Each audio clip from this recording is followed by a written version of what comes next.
سلیمانی نگینوں والا ہار۔ مسجد نبوی میں آقا صلی اللہ علیہ وآلہ وسلم تشریف فرما تھے۔ لوگوں کے انبوہ میں بدر کے ایک قیدی کو چھڑانے کے لیے مکہ سے فدیہ کا مال پہنچا۔ لانے والے نے نقد درہم گن کے ایک طرف ڈھیری کیے، وہ 4000 سے کم تھے۔ اس نے لائی ہوئی سلیقے سے بندھی سبز چادر کی ایک پوٹلی ساتھ رکھ دی اور کہا، اس میں گھر کے زیور ہیں جنہیں ملا کے فدیے کی رقم پوری ہو جائے گی۔ پوٹلی کھولی گئی، سبز رنگ چادر کھلی تو اندر کچھ سونے کی انگوٹھیاں، کچھ چاندی کے زیور اور ایک نیلے سلیمانی پتھروں کا جڑاؤ سونے کا ہار تھا۔ آقا صلی اللہ علیہ وآلہ وسلم کے چہرے کا رنگ بدل گیا۔ ایک لمحے میں رخ روشن پیلا پڑ گیا۔ روشن ستارہ آنکھوں پہ عجب دکھ بھرا بادل اترا۔ آسمان کا چاند جس ماہ کامل کی نگاہ کے نور سے چاندنی کا طلبگار ہوتا تھا، ان آنکھوں سے آنسو اچھل پڑے۔ ایک ایک آنسو موتی بن کے خشکتا دمکتے رخساروں پہ پھسلنے لگا۔ آقا صلی اللہ علیہ وآلہ وسلم نے وہ ہار پہچان لیا۔ وہ ہار آقا صلی اللہ علیہ وآلہ وسلم کی محسن اظہار و وفا کا پیکر مرحوم بیوی سیدہ خدیجہ رضی اللہ تعالی عنہا کا تھا، جنہوں نے اپنی ساری زندگی کا پل پل اپنا سارا مال و متاع آقا صلی اللہ علیہ وآلہ وسلم اور آقا صلی اللہ علیہ وآلہ وسلم کے نسب العین کے پالن میں قربان کر دیا تھا، اور یہی ہار اپنے ہاتھوں سے آقا صلی اللہ علیہ وآلہ وسلم کے سامنے اپنی اور آقا صلی اللہ علیہ وآلہ وسلم کی سب سے بڑی بیٹی زینب رضی اللہ تعالی عنہا کے گلے میں ڈالا تھا۔ آقا صلی اللہ علیہ وآلہ وسلم کی اسی بڑی بیٹی سیدہ زینب رضی اللہ تعالی عنہا نے مکہ سے وہ اپنی زیوروں کی گٹھڑی اپنے خاوند ابو العاص کو چھڑانے کے لیے بھیجی تھی۔ آقا صلی اللہ علیہ وآلہ وسلم کی آنکھوں سے آنسوؤں کی قطار لگ گئی، چہرہ اقدس بھیگ گیا۔ آنکھوں میں گزری زندگی کی ساری پرچھائیاں بھی گزری ہوں گی۔ اپنی مرحومہ زوجہ کا عمر بھر کا ساتھ، ان کا ایثار، پہلی وحی کے بعد ان کا آقا صلی اللہ علیہ وآلہ وسلم پہ سب سے پہلے ایمان لانا، آقا صلی اللہ علیہ وآلہ وسلم کو ان کی صلہ رحمی، امانت داری اور جملہ محاسن اخلاق کا پیکر بتا کے ان کا کہنا کہ اللہ آپ کی حفاظت کرے گا۔ اپنی زندگی کے آخری دنوں میں شیب ابی طالب میں 3 سال آقا صلی اللہ علیہ وآلہ وسلم کے ساتھ مصائب اور دکھوں کو جھیلنا اور مر جانا۔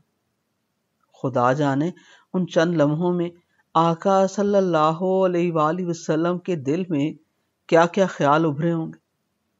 سب سے بڑی بیٹی زینب، اس کی پیدائش کا خوشکن لمحہ لمحہ دن بدن اس کا بڑھنا، آقا صلی اللہ علیہ وآلہ وسلم کی انگلی پکڑ کے چلنا سیکھنا، آقا صلی اللہ علیہ وآلہ وسلم کا انتظار دروازے کی دہلیز پہ کرنا، پھر ان کی شادی کا دن جب خوشیوں بھرے گھر سے آقا صلی اللہ علیہ وآلہ وسلم اور سیدہ خدیجہ رضی اللہ تعالی عنہا نے انہیں وداع کیا تھا۔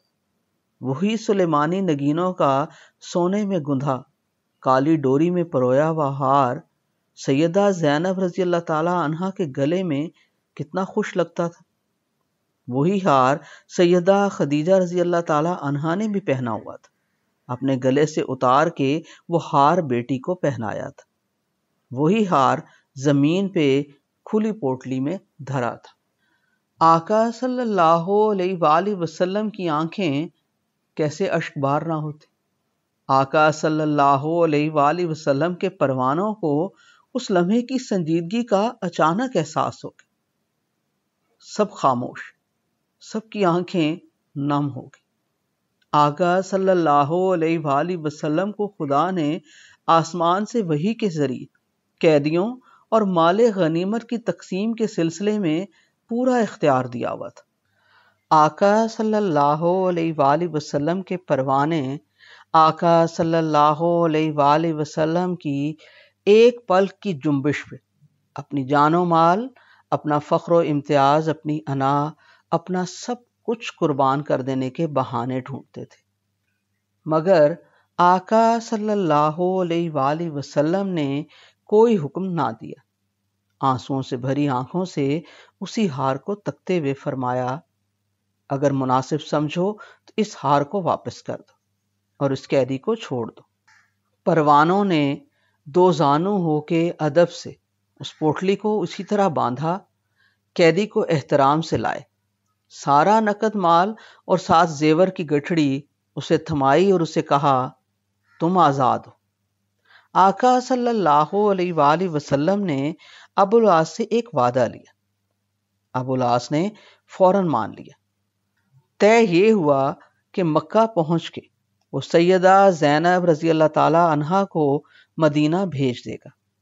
چند ہفتوں بعد آقا صلی اللہ علیہ وآلہ وسلم نے زید بن حارث رضی اللہ تعالی عنہ کو ایک انصاری ساتھ دے کر مکہ بھیجا۔ مکہ والوں سے ہوئی تازہ جنگ کے بعد یہ دونوں مکہ کی حدود کے باہر ایک طے کی ہوئی جگہ بطن میں ٹھہر گئے۔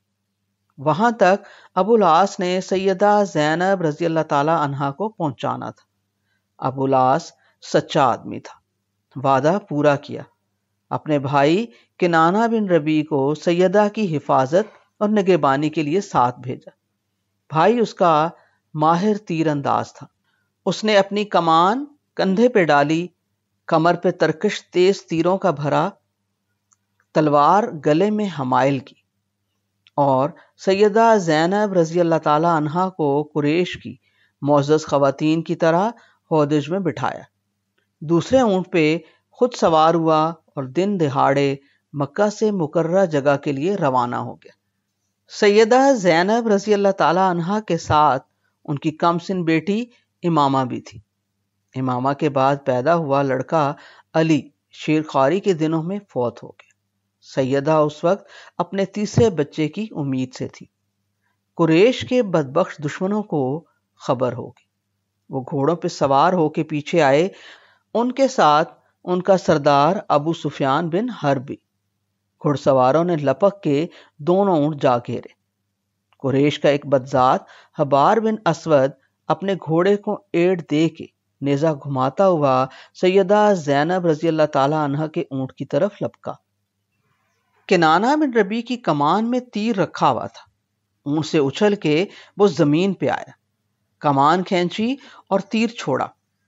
بدرا حبار بن اسود تو بچ گیا، مگر گھوڑا اس کا زخمی ہو کر گرا۔ کنانہ بن ربیع کی کمان سے دوسرا تیر گرے ہوئے حبار کے عین سینے پہ چھوڑا جانے والا تھا کہ قریشیوں کا سردار دشمن رسول ابو سفیان بن حرب لپک کے آگے آیا اور بولا، میری تجویز سنو۔ کنانہ غصے میں بھرا ہوا تھا، اس کے ترکش میں تعاقب میں آئے سب لوگوں کی تعداد سے کہیں زیادہ تیر تھے، ابو سفیان بن حرب کے سینے سمیت۔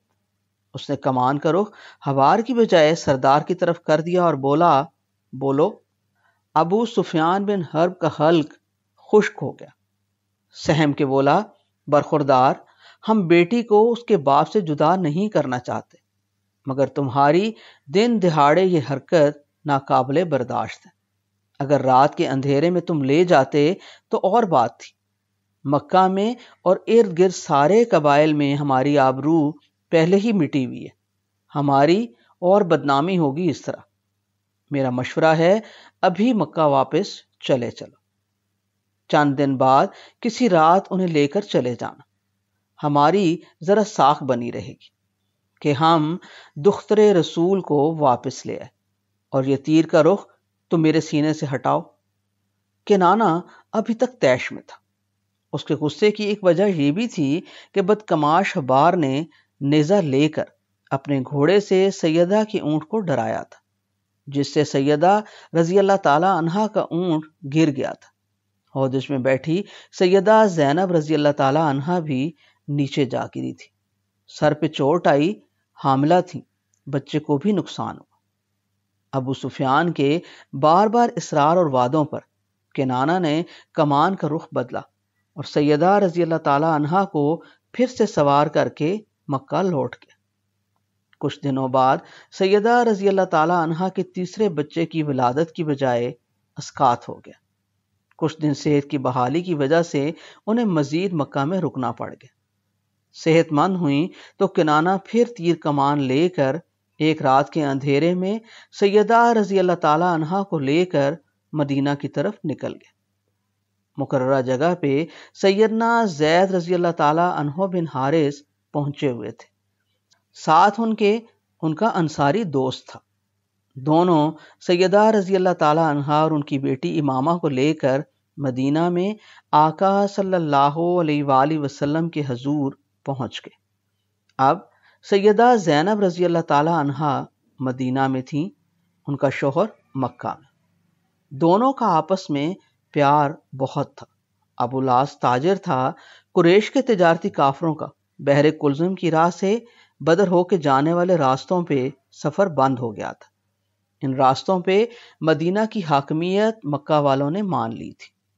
اب وہ شام اور عراق کی طرف اپنے قافلے پیچیدہ اور دور افتادہ راستوں سے لے کر شمال مشرق کی طرف سے جاتے۔ انہی ایک راستے سے ابو العاص شام سے اپنا تجارتی قافلہ لا رہا تھا۔ مدینہ کے مسلمانوں سے مٹ بھیڑ ہو گئی، اس کے محافظ بھاگ گئے، خود بھی رات کے اندھیرے میں کسی طرح اس نے جان بچائی۔ قافلے کے بھرے اونٹ مسلمان مدینہ لے گئے۔ ابو العاص اپنے مکہ کے ساتھیوں کی طرح مکہ بھاگ جانے کی بجائے چھپتا چھپاتا اپنے سسرال مدینہ پہنچ گیا اور سیدھا اپنی زوجہ سیدہ زینب رضی اللہ تعالی عنہا کے پاس گیا۔ رات گزر چکی تھی۔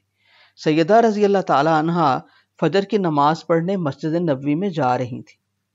مسجد سے منسلک ہی تو آقا صلی اللہ علیہ وآلہ وسلم کا حجرہ تھا، وہیں ابو العاص کو ٹھہرایا۔ ادھر فجر کی نماز کے لیے آقا صلی اللہ علیہ وآلہ وسلم نے ہاتھ اٹھا کے اللہ اکبر کہہ کے نیت باندھی۔ ان کی اقتداء میں پیچھے کھڑے نمازیوں نے نماز کی نیت باندھتے سمے اللہ اکبر کہا۔ بس اس ایک پل دو پل کے وقفے میں پیچھے نماز کے لیے کھڑی خواتین میں سے ایک آواز ابھری، میں زینب بنت رسول اللہ صلی اللہ علیہ وآلہ وسلم نے ابو العاص کو پناہ دی۔ اتنا کہہ کے سیدہ زینب رضی اللہ تعالی عنہا بھی اللہ اکبر کہہ کے نماز میں شامل ہو گئے۔ نماز تو شروع ہو چکی تھی، پڑھی جاتی رہی۔ آقا صلی اللہ علیہ وآلہ وسلم نے نماز مکمل پڑھا کے سلام پھیرا اور مڑ کے نمازیوں سے پوچھا، لوگو میرے کانوں نے جو آواز سنی ہے کیا تم نے بھی وہ آواز سنی؟ اس ذات کی قسم جس کے قبضے قدرت میں میری جان ہے، مجھے اس کے علاوہ اور کچھ علم نہیں، صرف وہی سنا جو تم نے سنا۔ یہ سمجھ لو کہ مسلمانوں کا ادنا سے ادنا شخص بھی کسی کو پناہ دے سکتا ہے۔ اب جب کہ ایک مسلمان خاتون کسی کو امان دے چکی ہیں تو اس کو تسلیم کرنا ہر مسلمان پہ لازم ہے۔ وہ لوگ جو ان کے قافلے کا مال چھین کے لائے تھے، انہوں نے احترام پناہ اہل بیت وہ سارا مال و اسباب بھی ابو العاص کو واپس کر دی۔ ایک ایک کوڑی، ایک ایک دھاگا تک ابو العاص کو پھر سے مل گیا۔ اس کے اندر کی کیمسٹری بدلنے لگی۔ یہ کیسے لوگ ہیں؟ یہ کیسا حسن اخلاق ہے؟ اندر دل میں تو اسی دن اس نے کلمہ پڑھ لیا، مگر الامین صلی اللہ علیہ وآلہ وسلم کا داماد تھا۔ اس کے ذمہ مکہ کے لوگوں کے تجارتی قافلے کے مال کی صورت میں امانتیں تھیں۔ سارا تجارتی مال و متاع لے کر واپس مکہ گیا، جس کا جتنا حصہ تھا اسے ادا کیا، جو جسے دینا تھا دیا، پھر مکہ کے لوگوں سے مخاطب ہوا، سنو میرے دل نے مدینہ میں ہی گواہی دے دی تھی کہ سوائے اللہ کے کوئی معبود نہیں اور محمد صلی اللہ علیہ وآلہ وسلم اللہ کے بندے اور اس کے رسول ہیں۔ اعلان پہلے اس لیے نہ کیا کہ کوئی یہ گمان نہ کرے کہ میں نے تم لوگوں کا مال کھانے کے لیے یہ سب کیا۔